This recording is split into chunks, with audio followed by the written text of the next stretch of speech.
नमस्कार मित्रांनो, मी नितीन गळवे. आज आपण सामान्य ज्ञान या घटकातील विज्ञान या विषयातील भौतिक उपकरणे व उपयोग या अनुषंगानं माहिती बघणार आहोत. तर कोणकोणती उपकरणं आणि त्यांचा उपयोग काय या अनुषंगाने या व्हिडिओमध्ये आपण माहिती बघणार आहे बघा. ठीक आहे, बघा.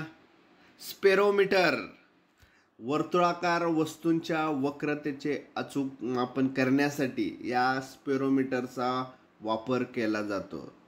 त्यानंतर बघा, मॅनोमीटर दाबातील बदल दर्शवितो किंवा दाखवतो. मॅनोमीटर दाबातील बदल दाखवण्यासाठी वापरतात. ठीक आहे. त्यानंतर बघा, बहिर्गोल भिंग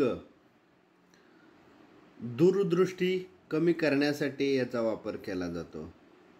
साधे सूक्ष्मदर्शक घड्याळाची दुरुस्ती करण्यासाठी किंवा रत्नांचे मूल्यांकन करण्यासाठी या साधे सूक्ष्मदर्शकाचा वापर केला जातो. भूकंप मापक म्हणजे सिस्मोग्राफ. भूकंप मापक सिस्मोग्राफ भूकंपाची तीव्रता किंवा उत्पत्ती नोंदवते. हे जे इन्स्ट्रुमेंट आहे, उपकरण आहे, तर ते भूकंपाची तीव्रता आणि उत्पत्ती नोंदवते.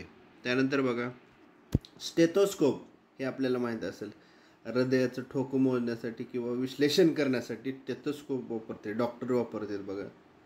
आर्द्रता मापक वातावरणातील सापेक्षता जी काय आर्द्रता आहे तर ती मोजण्यासाठी आर्द्रता मापक वापरलं जातं.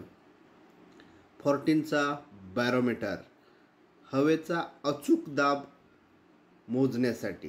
ठीक आहे, हवेचा दाब अचूकपणे मोजण्यासाठी.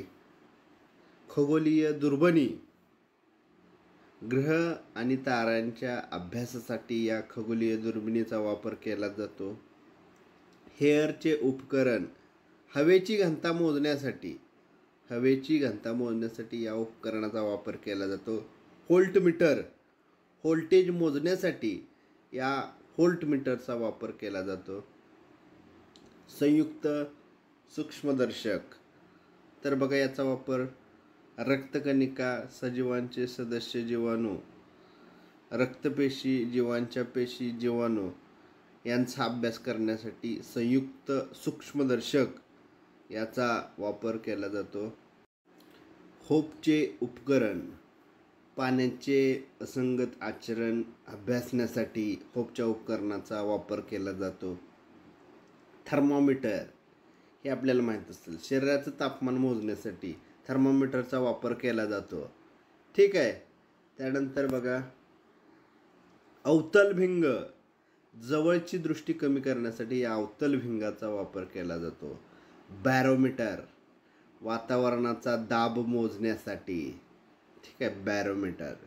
लॅक्टोमीटर बघा, दुधाची जी घनता आहे किंवा शुद्धता मोजण्यासाठी लॅक्टोमीटरचा वापर केला जातो. दुर्बिणीचा वापर कशासाठी केला जातो? वस्तू स्पष्ट, कुठल्याही गोष्टी स्पष्ट दिसण्यासाठी किंवा मोठ्या स्वरूपात दिसण्यासाठी दुर्बिणीचा वापर आपण करतो. ठीक आहे. गॅल्व्हॅनोमीटर विद्युत प्रवाह मोजण्यासाठी या गॅल्व्हॅनोमीटरचा वापर केला जातो. ठीक आहे. तर बघा, हे सगळे आपण उपकरणं आणि त्यांचा उपयोग हे बघितलेले आहेत. व्हिडिओ बघितल्याबद्दल धन्यवाद. हा व्हिडिओ आपल्याला कसा वाटला हे कमेंटद्वारे अवश्य कळवा. हा व्हिडिओ आपल्याला आवडला असल्यास या व्हिडिओला लाईक करा, शेअर करा आणि आपल्या चॅनलला सबस्क्राईब करा. Thank you very much.